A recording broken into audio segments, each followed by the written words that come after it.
The moment authority stopped working didn't look dramatic at first. There were no raised voices, no visible panic, just a series of commands that went unanswered. Medics moved with urgency. Officers stood close, and every person there assumed the same thing. If they followed protocol, the situation would resolve itself.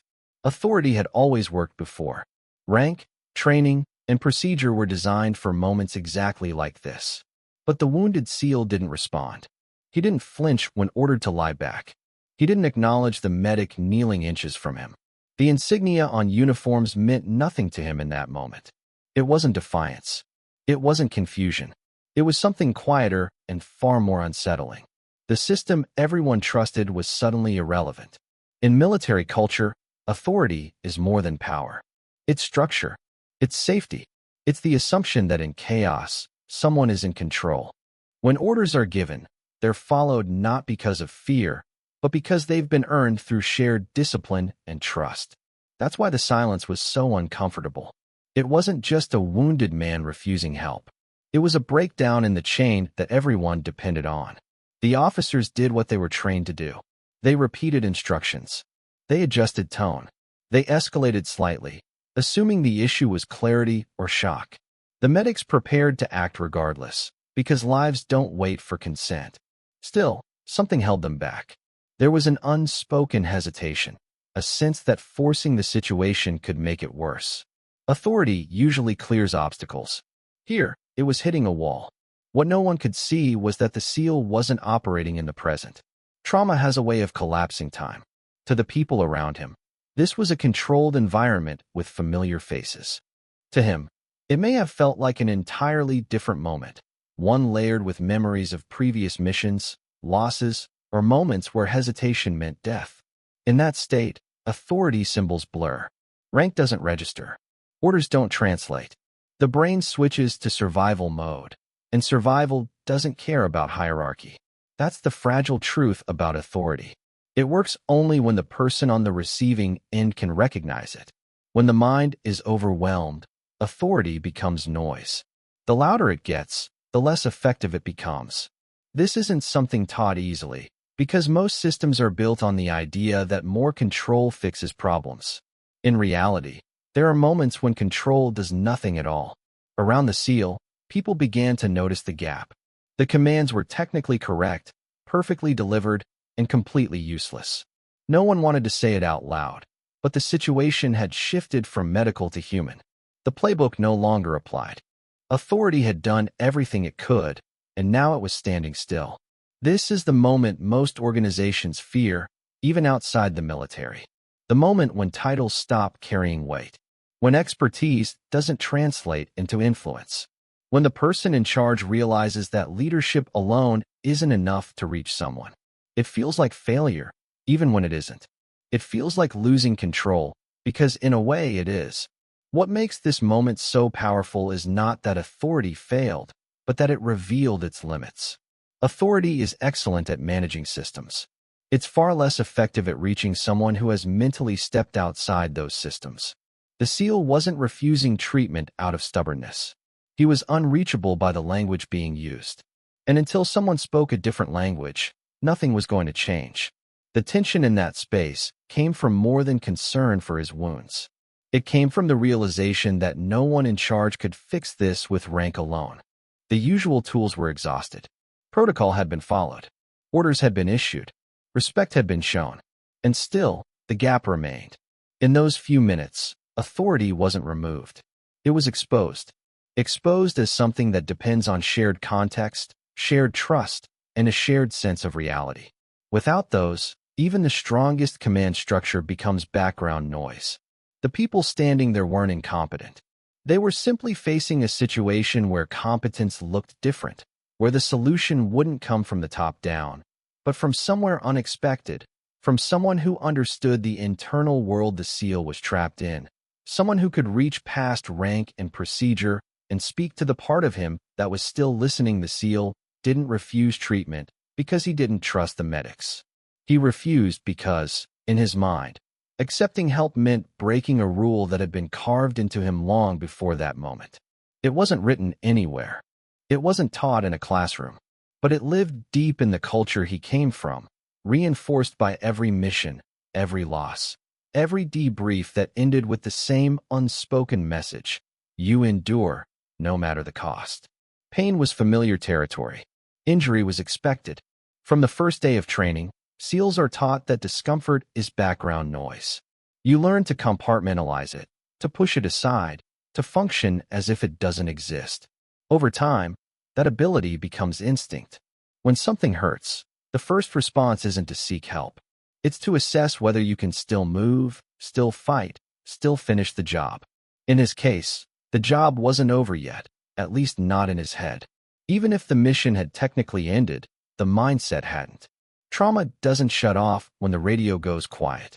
The body might be safe, but the brain stays alert, scanning for threats, replaying decisions, questioning whether everyone made it back. Accepting treatment would have meant admitting vulnerability in a moment where vulnerability felt dangerous.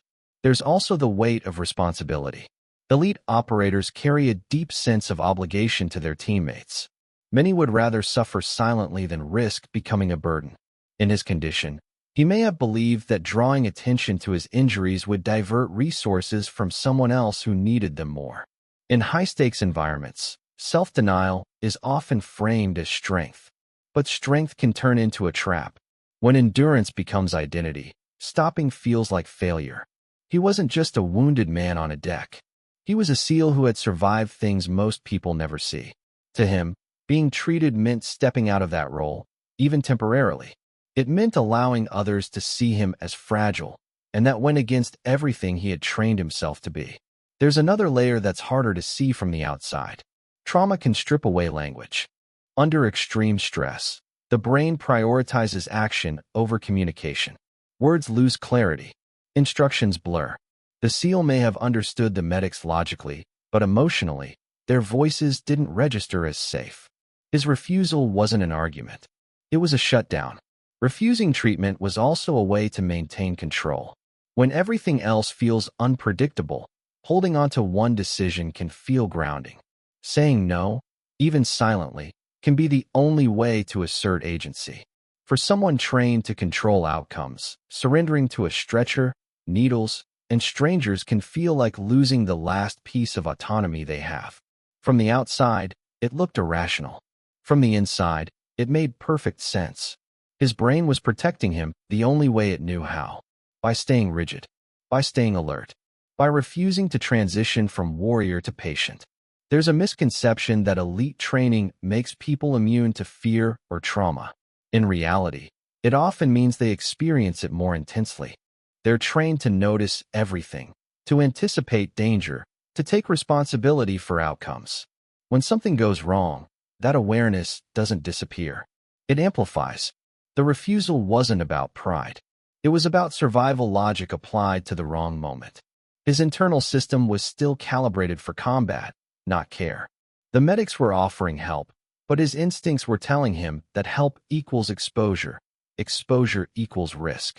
This is why simply explaining the medical necessity didn't work. Logic doesn't override instinct when the nervous system is overloaded. The more they tried to reason with him, the more distant he became. He wasn't being difficult.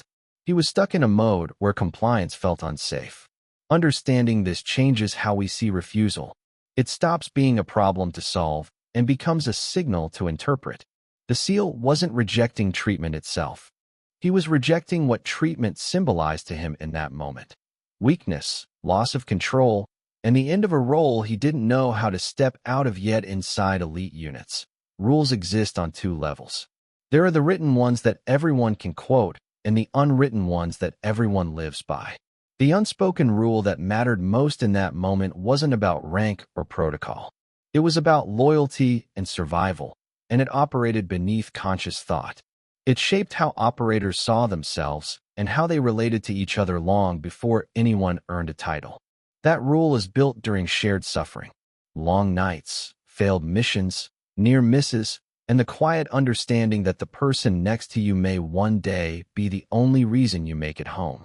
Over time, this creates a bond that doesn't rely on conversation. You learn to read each other through posture, timing, and silence. Words become secondary. Trust becomes instinctive. Within that culture, there's an expectation that you don't become the problem. You don't slow the team down. You don't force others to carry your weight unless there is absolutely no other option. This isn't cruelty. It's survival logic. In environments where hesitation can cost lives, everyone internalizes the idea that personal limits are negotiable, but the mission is not. The unspoken rule also dictates how vulnerability is handled. You can bleed, but you don't break. You can hurt, but you don't collapse unless you're completely spent. And if you do reach that point, it happens quietly, among people who understand exactly what it cost you to get there. Outsiders, no matter how well-intentioned, aren't always part of that circle. This creates a private language of endurance. A glance that says keep moving. A gesture that means I've got you. A phrase that sounds casual but carries years of shared experience. These signals don't show up in manuals, but they're as real as any rule enforced by rank. Breaking them can feel like betraying the very identity that keeps the unit functioning. For the SEAL, this rule was active even while wounded. Accepting treatment from authority figures who weren't part of his immediate operational circle may have felt like crossing an invisible line. Not because he distrusted them, but because the rule said you stay with your own until you can't. And deciding that you can't isn't something you do lightly. What makes this rule so powerful is that it's self-enforcing. No one has to remind you of it. It lives in the back of your mind, shaping decisions under pressure. It's why operators push through injuries that would stop most people. It's why they downplay pain and avoid attention. The rule rewards endurance with belonging. But the same rule can isolate. When you're trained to rely on a small inner circle, everyone else becomes background. In moments of crisis, voices outside that circle don't carry the same weight. Their instructions may be correct, but they don't land emotionally. The nervous system is tuned to a different frequency. This is where misunderstandings often happen. From the outside, the behavior looks stubborn or reckless. From the inside, it's consistency. The operator is doing exactly what he has always been rewarded for doing. Staying silent, staying focused, staying inside the boundaries of the unit's code. There's also a deep sense of mutual protection embedded in the rule. You don't want to be the reason someone else hesitates. You don't want to trigger a chain reaction that puts others at risk. Even in recovery, that mindset lingers. The SEAL may have been calculating, consciously or not, how his condition affected everyone else around him. The unspoken rule doesn't disappear when the uniform comes off or when the mission ends. It's reinforced over years, becoming part of how operators process the world.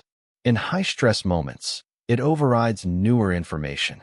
It feels safer to follow what has always worked than to adapt to a situation that feels unfamiliar. Understanding this rule isn't about glorifying suffering. It's about recognizing the invisible framework that guides behavior when logic alone fails. The SEAL wasn't rejecting help as an individual. He was adhering to a collective code that had kept him and others alive before. And until someone spoke from inside that code, he remained locked within it. For the rookie Marine, stepping forward wasn't part of the plan. She hadn't been asked for input. No one had looked in her direction expecting a solution. Her role, her rank, and her experience all suggested the same thing: stay back and stay quiet. In a setting defined by hierarchy, speaking out of turn is more than a social risk. It can carry real consequences. She understood that better than anyone. Being new meant every action was observed, every mistake remembered. She had been trained to listen, to follow, to wait for permission. Authority wasn't abstract to her. It was immediate and personal, something that shaped how she stood, where she looked, when she spoke. The safest move was to do nothing. But doing nothing meant watching a situation deteriorate. She could see what others couldn't, not because she was smarter, but because her perspective was different. She wasn't focused on rank or procedure. She was focused on the person in front of her. She recognized the signs of someone who wasn't unreachable, just unreachable by the current approach. The risk she took wasn't just about discipline. It was about credibility. If she spoke and failed, she wouldn't just be wrong. She would be exposed. A rookie offering insight in a room full of experienced professionals invites scrutiny. It challenges the assumption that knowledge flows downward. For someone at the bottom, that's a dangerous position. She also had no guarantee that her words would help. The code, she knew, wasn't something she could explain or defend. It either worked or it didn't. There was no fallback argument, no justification she could offer if challenged. Once spoken, it would stand on its own. There was another layer of risk that mattered even more. By speaking the unit's secret code, she was claiming a kind of belonging that might be questioned. Codes like that aren't just tools. They're markers of trust.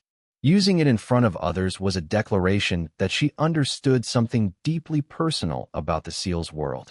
If she was wrong, it could be seen as overstepping, even disrespect. What pushed her forward wasn't confidence. It was responsibility. She had been taught that loyalty doesn't always look like obedience. Sometimes it looks like stepping into discomfort to protect someone else.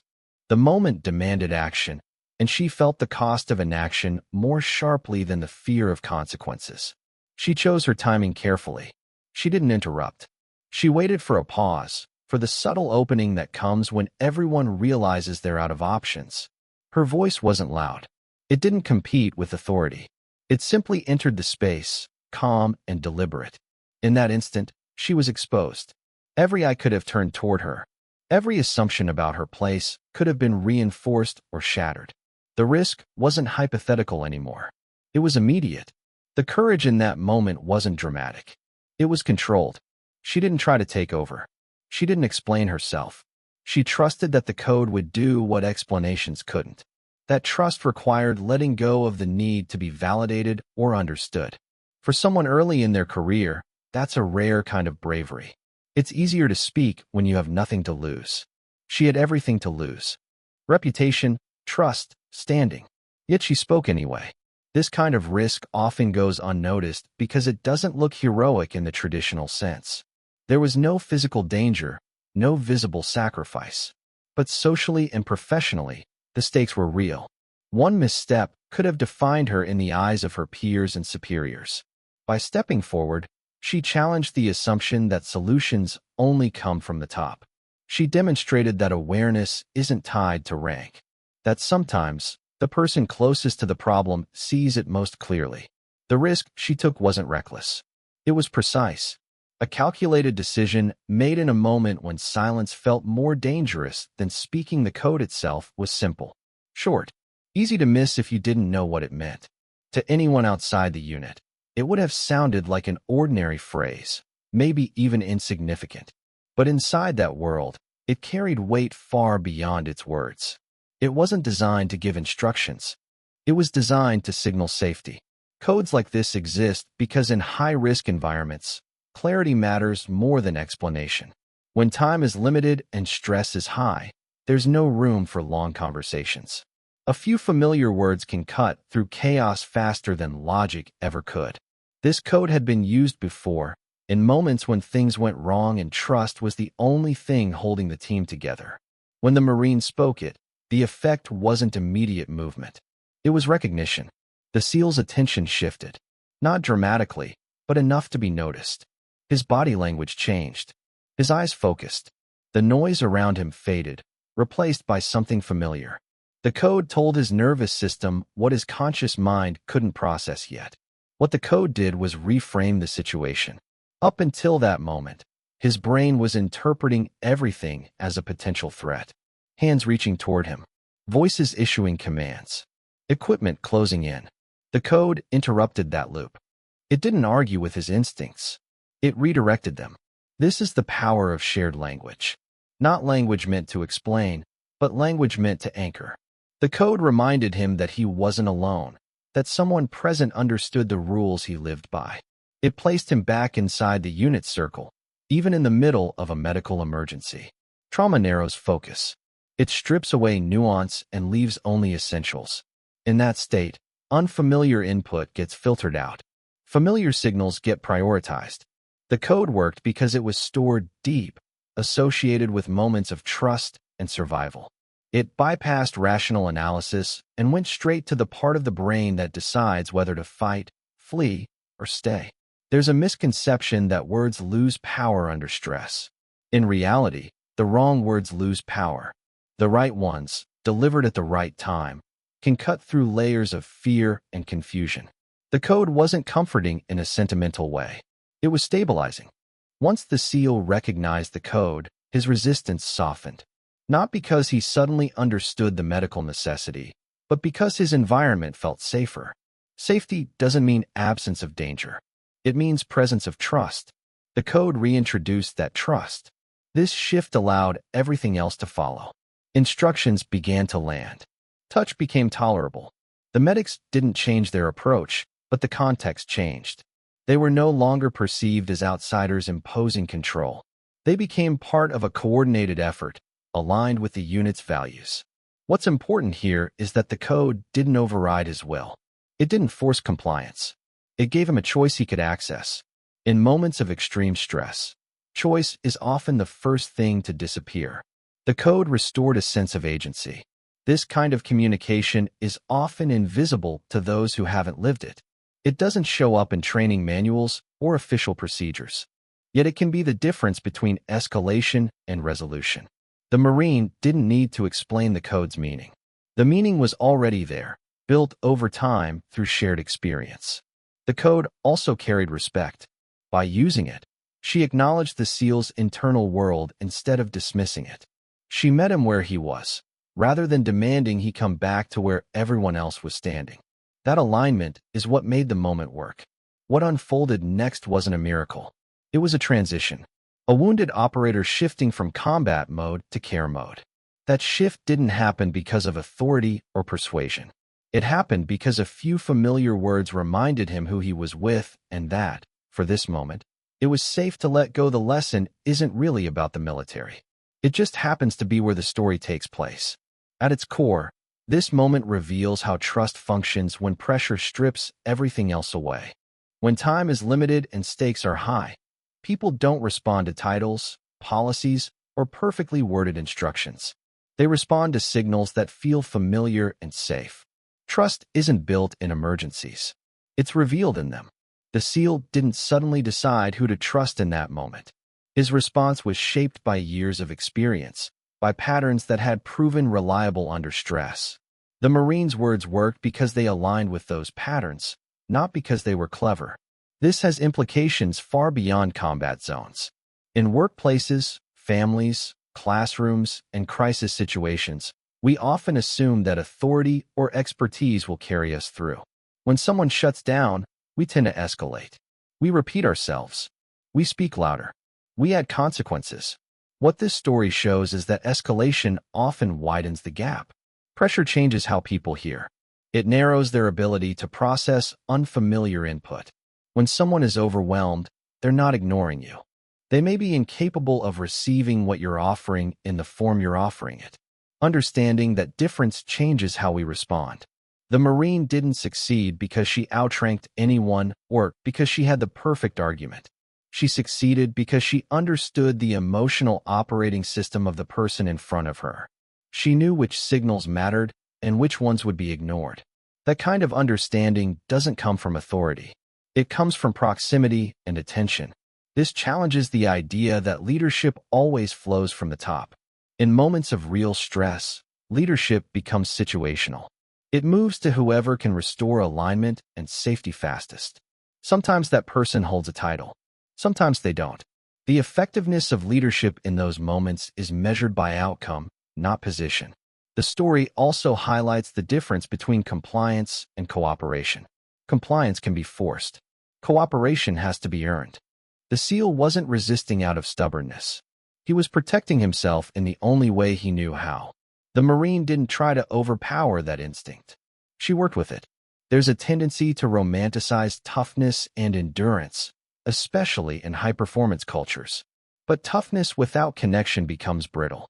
When people feel unseen or misunderstood, they retreat inward. Reaching them requires more than resilience. It requires recognition. This is where the idea of a shared language becomes critical. Every group has one, whether it's spoken or implied. It might be a phrase, a ritual, or a way of acknowledging effort. Leaders who take the time to learn that language gain access to people when it matters most. Those who ignore it often find themselves locked out during crises. The Marine's action reminds us that speaking up isn't always about volume. It's about relevance. She didn't say more. She said the right thing. That distinction matters in any environment where emotions run high. The broader lesson is about adaptability. Rigid systems break under human complexity. The ability to step outside procedure and respond to the person, not just the problem, is what creates resolution. That doesn't mean abandoning structure. It means knowing when structure isn't enough. What ultimately saved the situation wasn't strength or command. It was attunement. Someone noticed what wasn't working and adjusted. Someone understood that trust isn't universal. It's personal. When authority fails, connection becomes the bridge. When logic stalls, familiarity moves things forward. And when someone is stuck, the fastest way to reach them is often through the part of them that still recognizes you as safe.